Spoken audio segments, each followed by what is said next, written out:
For the last 5 days, Indian cricketers walked down these steps. And for the first 3 days, not many believed that they have what it takes to challenge England in the ongoing Test series. They were written off. They lost Rishabh Pant due to an injury. Not many believed that they have the gumption, the grit, and what it is required to stage a fight back versus England in their own backyard. But what followed was the unthinkable, the unimaginable, as India scripted history. They drew this game and stayed alive in the 5 Test series.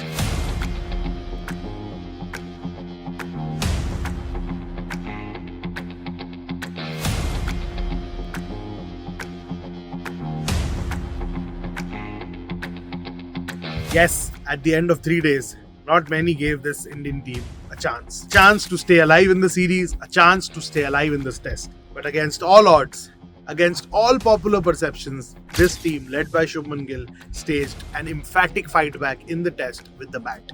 It was a horrible outing with the ball, conceding those many runs, allowing England to run away with a 300 plus run lead. And it was a listless display of bowling. Tactically, they were found wanting, they were found playing catch up. But the way they responded with the bat, especially after being reduced to 0 for 2 in the first over of their second essay by Chris Wokes, Yashasvi Jaiswal, Sai Sudarshan, getting out of consecutive deliveries bowled by Chris Wokes, it felt like curtains. It felt like curtains, and we felt that heading into the Oval, it will be 3-1. And all sorts of things started playing up in everyone's mind. But the way Shubman Gill and KL Rahul responded in that session, the way they responded in the final session, it felt like the dream of staying alive in England was still very much on. And that's what this side did. That's what they did. They kept believing. They never wrote themselves off, and the belief was very much there. The self-belief was there. And England not having Ben Stokes' services with the ball on day 4 did work in India's favour, because he's that one freak who can make different things happen. And that's what he did on day 5 when he picked KL Rahul very early.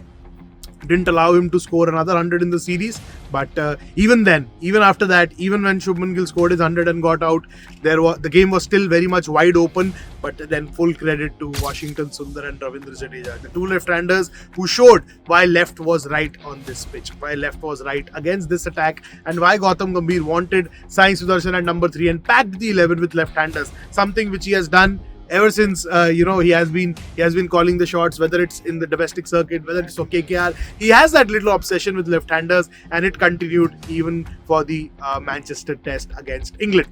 Now the series remains very much alive. India could have been 2-1, should have been 2-1, would have been 2-1 had they done well in the Lord's Test, but that wasn't the case to be. That late heartbreak, Mohammad Siraj's ball trickling down back to the stumps didn't allow India to close that game, which Jadeja very much made it possible. But now going into the Oval, India will have that upper hand, the psychological edge for sure, because England right now are battered, they are bruised, their captain is not looking 100%.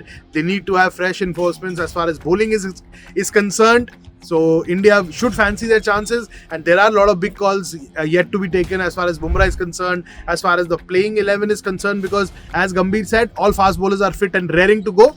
And Rishabh Pant is officially out of the series, but all fast bowlers are ready and raring to go. Arshdeep and Akashdeep are back in the playing 11 scheme of things. And the big controversial movement of the test, the handshake row. Why Ben Stokes wanted to shake hands with Ravindra Jadeja, why Jadeja didn't shake hands, all that was answered by both Ben Stokes and Gautam Gambhir. Gambhir wanted his boys to score their hundreds. Ben Stokes didn't want his bowlers to have any more extra overs, because he felt that they were already stretched in the test and the game wasn't going anywhere. But this was it, and from me here in Manchester, the caravan now moves to the Oval in London, where we'll keep bringing you all the updates from Ground Zero. You know the drill, you know the destination. Like, share and subscribe. Click the bell icon to stay notified for all things cricket from here in England. Sahil Malhotra signing off from Manchester for one last time.